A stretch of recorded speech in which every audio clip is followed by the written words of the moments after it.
సహజంగా రాజకీయాల్లో ఉన్నవారు తమ వ్యక్తిగత జీవితాన్ని పబ్లిక్ గా చెప్పేందుకు ఆసక్తి చూపరు. ఏదైనా కుశల ప్రశ్నలు అడిగినా దాటవేస్తారు.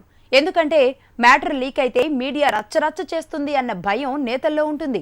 కానీ వయసుకు తగ్గవారు కలిస్తే మనసు విప్పి మాట్లాడేందుకు ఇంట్రెస్ట్ చూపుతారు. అందుకు ఎవరూ అతీతులు కారు. ఏ స్థాయికి ఎదిగినా బాల్యం యవ్వనం గుర్తుంటుంది. అందుకు తగ్గ సమయం సందర్భం వచ్చినప్పుడు మనసులో మాటను బయట పెడతారు. చంద్రబాబు తనయుడు తెలుగుదేశం యువనేత నారా లోకేష్ తన ప్రేమ వ్యవహారాన్ని వెంకన్న సన్నిధి తిరుపతిలో బయటపెట్టారు. లోకేష్ తన ప్రేమ వ్యవహారం బయటపెట్టేసరికి యువతీ యువకుల్లో మరింత ఆసక్తి పెరిగింది. ఇక ప్రశ్నలు వేయకుండా కాలేజీ యూత్ ఆగుతుందా?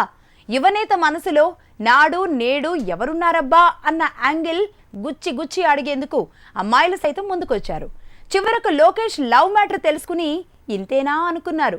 ఏంటా లవ్ మ్యాటర్ అని ఆరా తీయగా కాలేజీలో చలాకీగా తిరిగేటప్పుడు బ్రహ్మణిని ప్రేమించాడంటూ ఇద్దరూ కలిసి పెరగడం వల్ల చిన్న వయసులోనే పెళ్లి చేసుకోవాల్సి వచ్చిందన్నారు లోకేష్. స్వయంగా లోకేష్ తన లవ్ మ్యాటర్ చెప్పేసరికి బ్రాహ్మణి ఎవరా అన్న కోణంలో ఎంక్వైరీ మొదలు పెట్టగా బాలకృష్ణ గారాలపట్టి అని తేలింది. అంటే లోకేష్ బ్రహ్మణిల వివాహానికి ముందే ప్రేమలో పడ్డారని విద్యార్థులు గుసగుసలాడుకున్నారు. అప్పుడు ఇప్పుడు బ్రహ్మణినే ప్రేమిస్తుంటూ తన సతీమణిపై ఉన్న అభిమానాన్ని తిరుపతి వేదికపై నుంచి వెల్లడించారు నారావారు. ఇదన్నమాట మ్యాటర్. లోకేష్ తన ప్రేమ వివాహాన్ని ఒప్పుకోవడానికి 10 ఏళ్లు పట్టిందన్నమాట. కాలేజీలో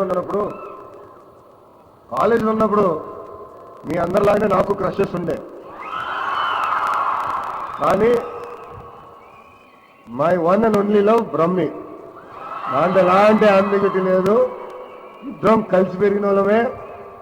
అందుకే చాలా తక్కువ వయసులో కూడా మాకు పెళ్ళి అయిపోయింది. ఇప్పటికీ మాకు పెళ్ళి 10 సంవత్సరాలు అయిపోయింది, 10th ఇయర్.